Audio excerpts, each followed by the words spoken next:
So the party prayed at the two altars, found some statues, which hopefully will come in handy later. So we go through these double doors into this room. And so let's take a look at what this is. This raised altar, it's a raised dais in this old crypt, holds a single coffin. And carved on the lid of the coffin is a warrior in plate armor with a sword laid across his chest, point towards his feet. So, let's take a look. We'll do a perception check. As the DM, I know it doesn't matter. We did awful on that perception check. There's really nothing else other than this coffin. So I think our front line are going to go up to the coffin and sort of see what they can see.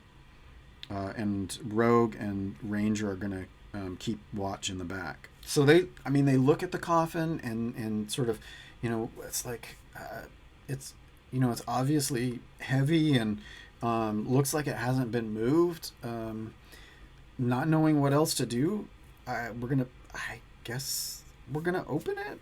Seems like the thing to do. Okay, you take that side, I'll take this side. When they sort of try and move the coffin lid, it explodes in like a flurry of dust, and a humanoid skeleton girded in plate armor rises from the cloud of dust, and it holds aloft a long sword.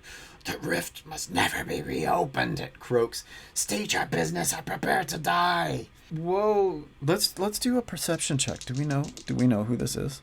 That's 13. It's not heroic, but it's pretty good. It's better than 15, almost a 20. I think it's pretty obvious that this is Keegan. I think that the characters will figure it out. I think that basically that Mike steps forward and says, "We're here to stop the priest of Orcus, Calarel, and to stop the rift from being opened." And it sounds like that's what you want too. And I think we managed to sort of calm Keegan down. We don't treat him as an adversary, and I think we show the statues of the silver dragon. And we explain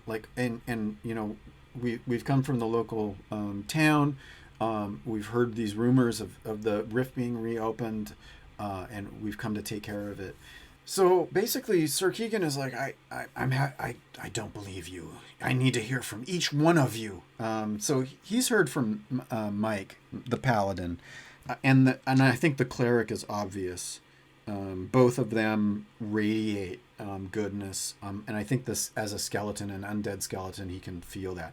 So we're going to have to do skill checks for everybody else. So here, we're going to do this. We're going to do 4 skill checks. We're going to go around. Each person is going to try and convince Keegan.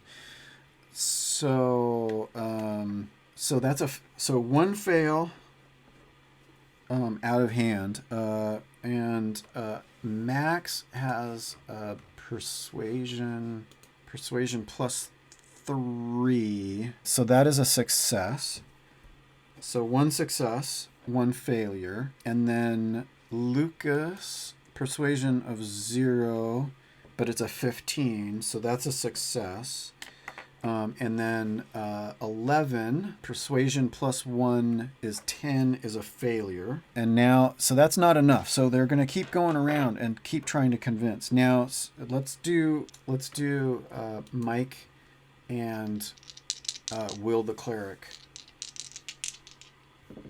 So Mike rolls a 12, but has a +6. So that's actually another success. And then Will the cleric, persuasion is 0, but rolled a 15. So that's actually a success. So that's 4 successes before getting 4 failures.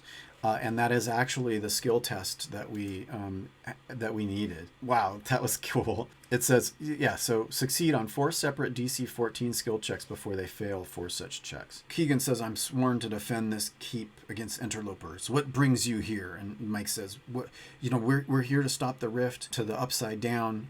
We have experience with that. And we've heard that there's this priest of Orcus, Calarel, who's trying to do it, and we're here to stop them. We've been sent by, the local town and everything else. And I think that, Will the cleric, what deity do you serve? And can I trust that you are true to that service? And I think that, the cleric shows, Will explains, his path. I think, Max is asked, if you trust your senses to not betray you, tell me what you see before you. And I think Max says, I see Sir Keegan, protector of this place. And I think, I don't know who, maybe Dustin, you wear a fearsome demeanor. Are you really as formidable as you... No, that's actually to Ranger. Are you really as formidable as you look? Even if I weren't as strong as I look, which I am, we have a wonderful team that is experienced and seasoned at, solving these issues. And then to 11, unnatural forces abound in this place. Are you equipped to overcome them? And 11 says, study as best as I can. And so, as they, do the questions and answers, and, one answer doesn't ring true, and that one doesn't seem to be telling the truth. Why should I believe all that you claim that you are all that you claim to be? And then after more answers come through, those answers are convincing. At least one is convincingly given. And can you attest to the truth of these others that don't seem to be telling the truth? And so we managed to do those skill checks, and actually Keegan believes them. As commander of the Keep soldiers, Keegan held the responsibility of protecting the rift, and he, in that duty he failed. Then he despairs over that failure. You are Sir Keegan, are you not? I am Sir Keegan. I was commander here. Actually, let's put a skeleton. So this is Sir Keegan right here. I am Sir Keegan. I was commander here in the Keep on the Upside Down. It was my charge to keep the rift sealed, and lest Orcus's unholy powers once again seep into the world. And it sounds to me as if that is what is happening. I failed in my responsibility, and I allowed the influence of the rift and my knowledge of the crumbling empire to distract me from my sworn oath. The corruption that lies on the other side of that rift touched me and triggered disaster. What sort of disaster? What do you mean? What happened? Orcus's vile taint soaked through the rift and into my dreams. A madness overcame me. I was possessed. In a rage, I drew my sword and slew my wife and children. From that bloody deed, I moved outward, attacking my captains one by one, killing them even as they stared in shock. I had become a murderous fiend. Well, then, how did you get down here? What happened after that? Finally, the alarm went up, and what remained of the Legion banded together against me. Even in my rage, I realized I couldn't best them all, so I fled into the crypts to hide from vengeance. Only then did the madness lift. I realized what I had done, and I despaired.